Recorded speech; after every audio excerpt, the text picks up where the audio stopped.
Hi, I'm Dave. Welcome to the Gamer's Den, and today I'll be showcasing Mice and Mystics. Mice and Mystics is an RPG board game that was created by Jerry Hawthorne and with illustrations done by John Ariosa. It was published by Plaid Hat Games back around 2012, and it's a very innovative game. I think it's a really great game at getting people into RPGs. And in my gameplay, I will not be going over the rules with you on how to play the game. I just want to go right into the gameplay, and so you guys can be able to see what the first chapter looks like and hopefully be able to continue on as a campaign. I will also be taking input from you, the viewers, on which moves I will make for 3 of the characters that I have set up. Now, I will go over the character setup in just a minute, but I will have 3 of them be controlled by you guys in the comments. I will not be going over the rules on how to play the game. I just wanted to kind of jump right into it. So if you really want to learn how to play the game, there are awesome channels for that. One I strongly suggest is Watch It Play. Watch It Play is a great channel to learn how to play board games. If you haven't heard of it before, I strongly suggest you search for it on YouTube and watch his instructional videos on how to play Mice and Mystics. For the first few turns, I will be playing by myself, just for you to understand the mechanics behind the game as well as strategy that can be used. And then what I want to be able to do is take in your input. You are probably going to notice I'm going to be going through a lot of wardrobe changes throughout the video. And the only reason why that is just because the shooting schedule I have set up for myself, it requires many days. And obviously, I'm going to be changing clothes every day, so that's kind of how that's going to be working. I will be commenting about the same game, but if you notice that I have different clothing on, I probably shot it on a different day.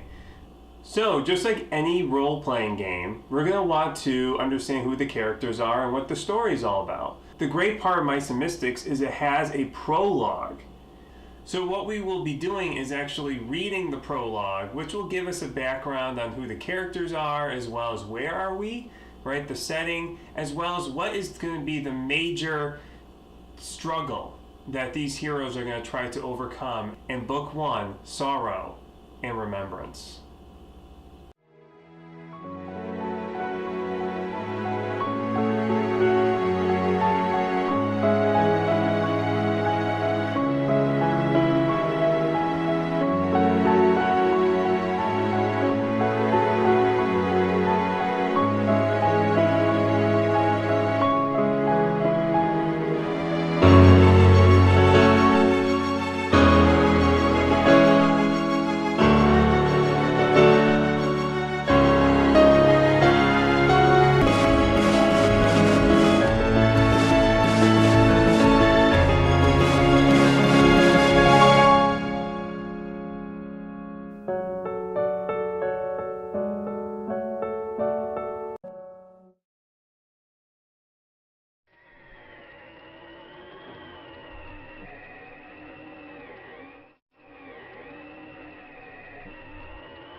Daz Bellows gave his son a stern wag of the finger. Into bed with you, boy, He said gruffly. Little Tip gave a hefty yawn and a stretch, and then climbed into his straw nest, his tail curling around him. Outside the tree, the wind was howling and the snow was forming mounds, but inside it was warm and dry, and Daz tucked Tip in with a thick blanket. That's my lad, He said softly, and fluffed the scruffy fur between Tip's mouse ears. Dream of spring and pretty things that bloom. He turned to blow out the enormous candle that stood in the corner of the bedroom, but Tip sat up. Don't leave yet, Papa. He said. The wind is fearsome tonight. Stay with me and tell me a story. Daz arched an eyebrow. Story, eh? Which one do you have in mind? Tip's tail twitched with excitement. Tell me the story of brave Prince Collin in the kingdom of men. Daz chuckled and settled into the walnut shell rocker that sat near the nest. Candlelight danced over the face of his excited son. Very well, Mouseling. He sighed.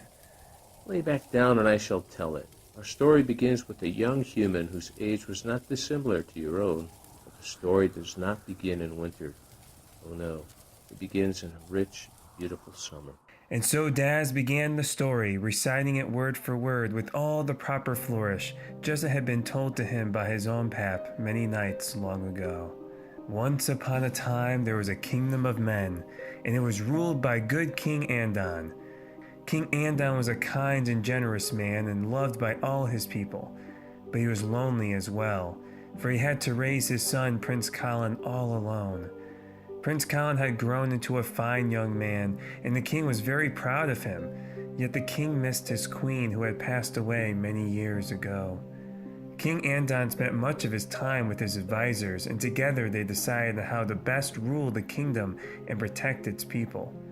They would order the construction of important buildings, ensure that food was plentiful, and forge alliances with neighboring lands such as wealthy next door. But one summer day, a visitor from a faraway land arrived at the castle. She was heralded by dark skies and a chill wind. She was Venestra, beautiful queen of an unheard-of land called Darkland. She had traveled with a contingent of several hundred soldiers dressed in jet-black mail, and she was escorted by King Andon's longtime friend, a pointy-faced man with a curiously curled mustache named Captain Verst. Verst claimed to have met the queen during his travels and insisted she come to meet the king. Venestra's visit seemed to lift King Andon's melancholy, and for this everyone in the castle was grateful. A mere fortnight after her arrival, King Andon proclaimed his love for Venestra. Collin and the king's advisors found this troubling. The following week, the king announced his intentions to marry Venestra. Collin and his king's advisors found this even more troubling. The marriage announcement brought dark days with it, and King Andon fell ill. His malady was mild at first, little more than a raspy cough and fatigue, but soon he paled and could not leave his bed.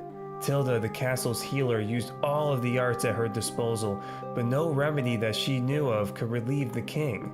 She could only shake her head and say, "There's something strange afoot." As the king's illness grew, he began to struggle with even ruling from his bedchamber, and so he began to pass authority to a Venestra. The Dark Queen put Captain Verst in charge of the house guard, and he replaced most of the garrison with Venestra's own cruel soldiers, men who bullied and bothered the household staff. Soon most of the staff had fled the castle, save those such as kindly Ms. Maggie the cook.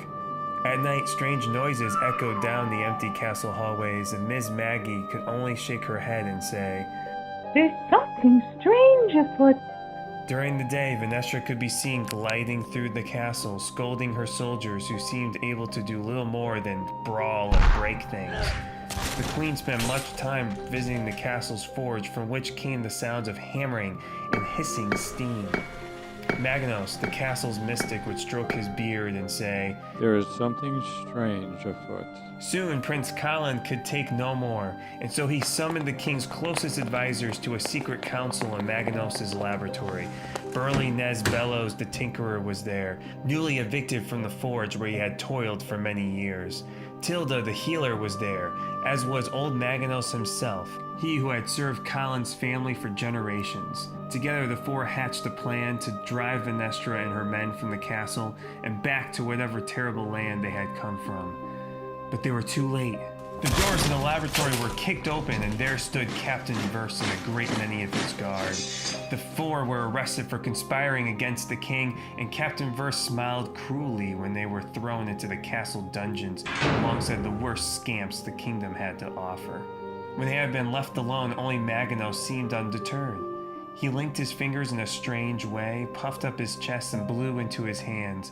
He let loose a high whistle, and a few minutes later, the whistle was answered by the appearance of his pet, Meeps, the tiny ruby-red dragon.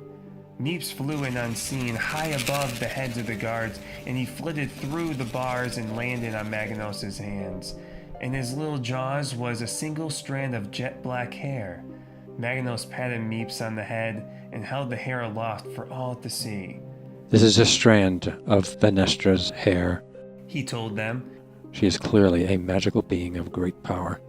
This hair contains enough energy to allow us to transform, thus enabling our escape. But what mundane creatures should we change into? Whatever it is, we will have no means of turning ourselves back. Collin and his companions fell silent, unhappy at the prospect of not being humans. Mice! Said a voice from the shadows. It was Filch, the notorious thief. He had spent most of his life robbing the good people of the kingdom until King Andon's sheriffs had finally caught him. He now shared their cell. We can escape into the sewers from here.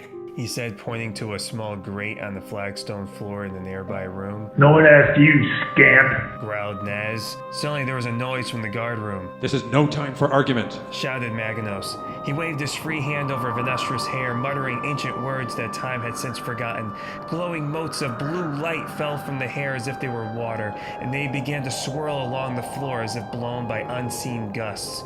Soon the jail cell was filled with a brilliant maelstrom of supernatural power, and then without warning, it burst and vanished. And where there had been 5 prisoners in the cell, there were now but 5 tiny mice. Well, bother. Squeaked Nez.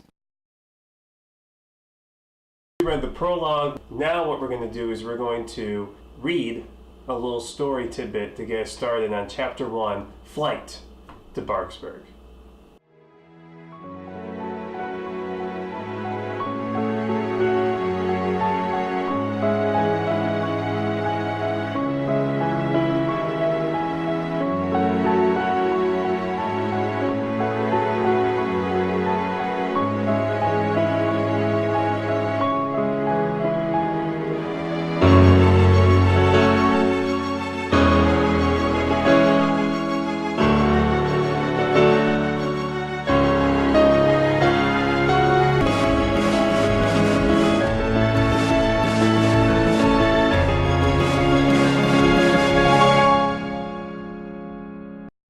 Prince Collin and his companions marveled at their new diminutive bodies and at the once familiar castle that now loomed over them, like the home of a giant.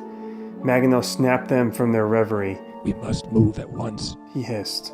The party quickly scurried through the bars of the cell, their delicately padded feet making nary a noise. They passed under the chair of a sleeping guard and made for the large bag that rested against a nearby wall. Captain Verse had bagged the weapons and other items his men had confiscated from them in the arrest.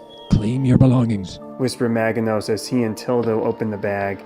You must make your claim aloud, but remember to be quiet. Prince Collin leapt into the sack and quickly found his sword that was now many times too large for him to use. "This is mine," he whispered, and instantly the sword shrunk to fit his minuscule hands. Soon Collin, Tilda, Nez, and Maginos had all rearmed and re-equipped themselves.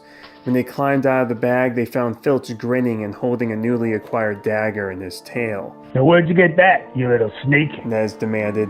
Filch jerked a thumb back at the sleeping guard. He won't miss it. Said Filch. Or do you want to climb up and give it back? You cannot. Said Maginos. The enchantment has ended, and now our possessions are as permanently changed as we are. Suddenly, a shout of alarm arose from the cell they just escaped from, and the sleeping guard awoke with a jolt. Quickly, to the sewers! Shouted Maginos. Mice! Shouted the newly awoken guard, and then... Now wait a tick. Mice! They's mice! The companions made a dash for the sewer grate, but stopped dead in their tracks when a terrible scream came from behind them. Turning, they watched in horror as the jail guards began to shrink and change shape, their bodies and clothing warping. "Venestra!" Prince Collin cried. "She knows!" So now that we've read the little story component, we have to escape the castle gang on the old gnarled tree space in the courtyard tile before the hourglass marker reaches the chapter end marker. We have to clear the courtyard tile of minions and get all uncaptured mice onto the tree entrance space on the courtyard tile. But we have to clear the courtyard tile of minions in order to get into the old gnarled tree space and be over. Defeat condition, obviously if the hourglass marker reaches the chapter end marker, we lose, or if all mice are captured at the same time. So we have to make sure that we have mice that don't get captured. We have to make sure that we take down these minions as fast as we can and be able to get into that old gnarled tree space and escape the castle. So chapter end. Place the chapter end marker on page 6, as well as your hourglass marker. You're going to put that on page 1 on the story control board. Our 4 characters that I randomly selected, and I have selected Nez, I have selected Collin, our leader, I have selected Maginos, our mystic, and I have selected Tilda, our healer. Now, the thing that you do with your characters once you select them is you put their starting equipment on them.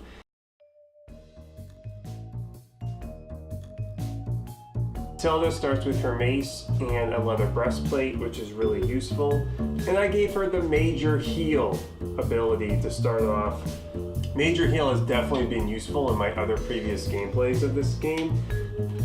Our second hero here, Maginos the Mystic, is going to start with his staff. Also, he has the Mystic Bolt ability that I gave him, which enables him to, instead of the normal battle action, he can make a range attack against a minion. The battle value is his lore value. The next hero, we have Collin, the leader, as well as the warrior. So even though Collin is quite possibly one of the youngest people in our party, he's actually our leader. So there are great leader abilities and things like that I'll show you in just a second. His starting equipment is his sword, which makes him +1 battle value, as well as his leather breastplate armor, giving him additional defense. Give Warrior is a really good ability for a leader, mostly because of the fact that you're probably going to want to do additional actions with certain characters, and you probably can't do it on their turn. Collin can do that for you. Nez, that we have here, the burly tinkerer. The thing is that he's slow. You know, that's the only thing you have to kind of be mindful of, is that he's slow and he only has 1 defense. Nez's hammer, +2 battle attack stat if you're attacking a minion on an adjacent tile. If they're on the same tile as you, it's only +1. He's kind of, you know, if they're in the same space as him, he's kind of like choked up a bit with his hammer and you can't get the full extent of power on it. So the thing is that it kind of makes sense when you kind of think about with role-playing and storytelling, as well as Thunder Squeak. So Thunder Squeak I gave to Nez. It's a really useful ability. So it makes you be able to attack as many minions on the same space as you, and you have to spend that many cheese in order to attack them. So we start off with Nez, Collin, Maginos, and Tilda. We've done the party setup. You're going to use these encounter cards. It's really easy to tell which ones are standard and which ones are difficult. If you look on the back side of the card, if the E is in gray, it's standard. If it's red, it's difficult. And you just give it a nice shuffle. It's like, 9 or 10 cards. Room tile setup. I've already done the room tile setup for this chapter. It's 3 tiles, the guard room, then the kitchen tunnels, and then the tunnel entrance space. Okay, so I'll kind of put up a graphic for you guys to see where we're going. We're going to start right here on this space on the guard room tile. So remember, in our story, we left off in the guard room where mice, rat warriors are coming after us. We got to try to escape.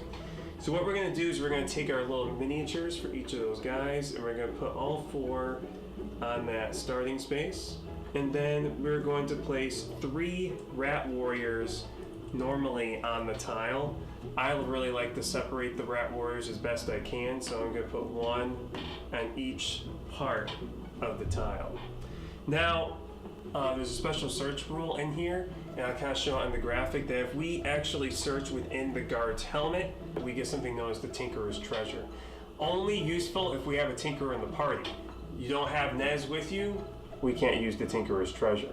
And then finally, there's a special surge on this tile, which means that if we get a surge and the minion wheel gets completed in full, then what we're going to have to do is add 2 more rat warriors to this tile. And trust me, you do not want to see more of those rat warriors get onto the tile. So that's where we're going to start off with. Every time we get to a new tile, I'll kind of explain and show you guys a graphic of what the special rules are for that tile. But for right now, let's try to get to playing. So what I'm going to do is I'm going to set up the initiative track. So what I'm going to do is I have my 4 initiative cards, 1 for each of our mice, and then 1 for the rat warriors.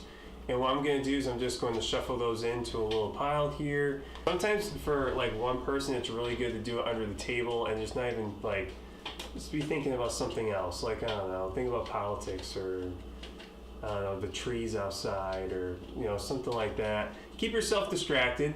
And then you can start actually pulling random cards out. And we're going to pull out the first.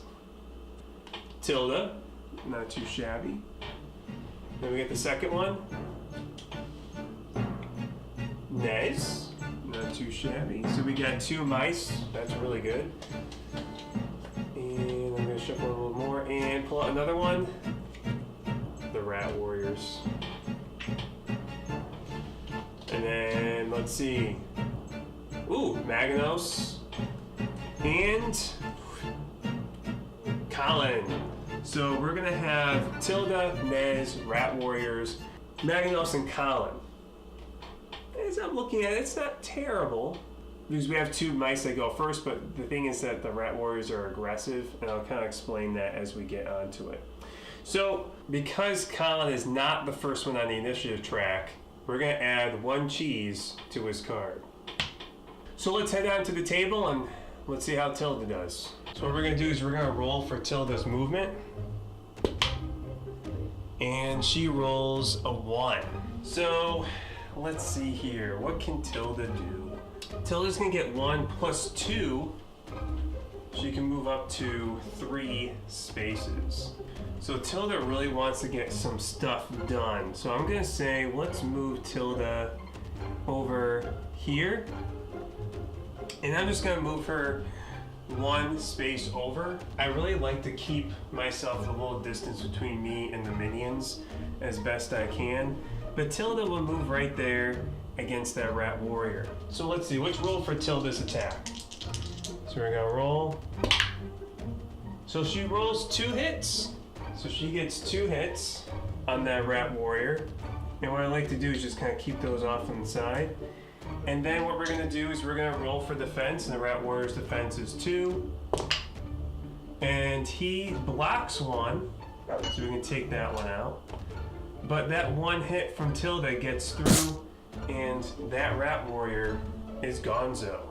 We're going to put him back over there. Alright, so Tilda did her job. She got rid of her Rat Warrior. Things are looking up for our crew. So that wasn't too bad for Tilda. That was a pretty awesome turn for her. She turns over, takes one of those Rat Warriors out for us. So that is pretty awesome. And now let's go on to Nez's turn. So here's Nez right here with his big hammer. And he's going to roll for movement. Nez also gets a 1. So one thing I'm going to do is I'm going to move Nez over to that helmet. And Nez will try to do a search. And we'll try to successfully search for that Tinker's treasure. He rolls, he does not successfully search. He did not get a starburst symbol. So Nez thinks, oh, I'm just going to go over to that helmet and find that treasure myself. And then he goes over there and he just sees a bunch of cobwebs. So he's basically just hanging out in the helmet right now as these 2 Rat Warriors are looking at us menacingly. Well, we thought Nez could do something, but I guess even the Tinkerer has issues trying to find things. Nez needs a new prescription of glasses. He's going to actually have to search to find the glasses first to be able to find this Tinkerer's treasure at the rate that he's going. Well, now that Nez's turn is over, now we have these 2 Rat Warriors left over that are going to be causing some trouble for us. We're going to actually go to the Rat Warrior's turn, and we are going to roll for movement of these Rat Warriors. So the first one gets 3, but it goes, if it's the same distance away, it goes to the person that's highest on the initiative track. I'm thinking it's going to be Nez right here. So he would go 1, 2, and then he would bridge over here to this. And he could just barely bridge over that gap over to attack Nez. So what's going to happen is that Rat Warrior will attack Nez. He will roll, and he will get 1 hit on Nez. So we're just going to put that 1 hit right there to keep it as reference. And then what we're going to do is we're going to roll for Nez. Nez does not defend against that hit. That hit gets through. And we will have to give Nez a wound. So we're going to add that to his player card. Now that we've done that rat, now we're going to go on to the other rat. The other Rat Warrior also gets 3. And the thing is that with melee minions is that you basically have to move to the closest mouse. But let's say for Rat Warriors, there are 2 mice that were the same distance away. You just go for who's highest on the initiative order. and they don't attack the same person twice unless they're the only person that's the closest to them. So what's going to happen is that Nez, sadly, is the only other closest person to these rat warriors. So this one's going to move 1, 2, I say 1, 2, and then he's going to bridge this gap just barely to get to here 3, and he will attack Nez as well on top of that helmet. So he will attack, and he will not hit Nez, but he will get a cheese added to the minion wheel. Once the rat warriors have completed their turn, now what we're going to do is we're going to move the rat warriors up 1 space on the initiative track. So a rat warrior gets a wound on Nez. I think that's kind of maybe to motivate him a little bit more that's trying to find that Tinkerer's treasure. Thankfully the second rat warrior missed, but we're just that 1 step closer to a surge that we do not want to have happen. So now Maginos is going to roll for movement. So Maginos rolls a 2 plus his 2 movement value gives him 4. So he can move up to 4 spaces. The thing is that with Maginos, I like to really keep him as far away from the battling as possible and just have him shoot at people from far away. So since he's here, I'm going to move him 1, 2, 3, and 4. So he's going to cross over right there, right behind these rat warriors, and what he's going to try to do is attack them with his staff. So he's going to try to shoot at them with his staff. He gets a hit, so he gets 1 hit. To be honest, it's really hard to get any type of range hits with him, so that's a really impressive feat. So I'm going to put that off on the side, and he's going to attack this rat warrior right here, the one that's closest to him. Oh, and he gets hit. Maginos shoots at this rat with his staff. This rat can't take it. He goes down. He's in the graveyard of misfit minions. And now we're going to have to add 1 cheese to the minion wheel. So now we have 2 cheese on the minion wheel. So Maginos gets some revenge on that rat warrior who wounded Nez, basically shocking him with that lightning bolt from his staff. Pretty awesome. Showing off that he's going to be a very promising character to help us out on this journey. Collin will roll for movement, and he will roll a 3. So a 3 plus his movement of 2 gives him 5, which is pretty impressive. I wanted to explain my strategy with Collin with you guys, just so you kind of understand how this works. So I have Collin, he's the last one on the initiative track, and we have the rat warriors now in the number 2 spot. The problem is though, if Collin destroys a rat warrior, that rat warrior card will be removed from the initiative track. And within the rules, it says if you reach the end of the initiative track and there's no minions on the initiative track, you have to add a cheese to the minion wheel. We're at this point right now where we have 2 cheese on the minion wheel. I think it's the best idea that instead of being halfway there and destroying a rat warrior now, that we have Collin search within the guard's helmet to hopefully find the Tinkerer's treasure, and then Tilda, hopefully on her turn, could be able to take out that rat warrior. With that explained, let's head back to the table and see how Collin's going to do. I'm actually going to go to this guard space, because I have 5, I can easily move there. And I'm going to search for that Tinkerer's treasure. I'll basically show Nez how it's done. How to actually search inside that thing. Yeah, and I don't find it either. So Collin searches in there, and he's like, I have no clue where it is. So apparently we have 2 blind mice in our party that can't find anything inside this guard's helmet. So we have a tinkerer who can't find anything, a prince who can't find anything. Hopefully somebody will be able to find something next turn. But with this kind of, I guess you can say, cliffhanger ending, then I'm hoping you guys will kind of understand some of the gameplay mechanics and those sorts of things just by seeing me play and be interested in trying to help me out with moves. If you guys would like to submit moves, please leave a comment, and I'm going to go for those that have the most likes. I hope you enjoyed. This is the Gamer's Den. I'm Dave Allen, and you guys have a wonderful day.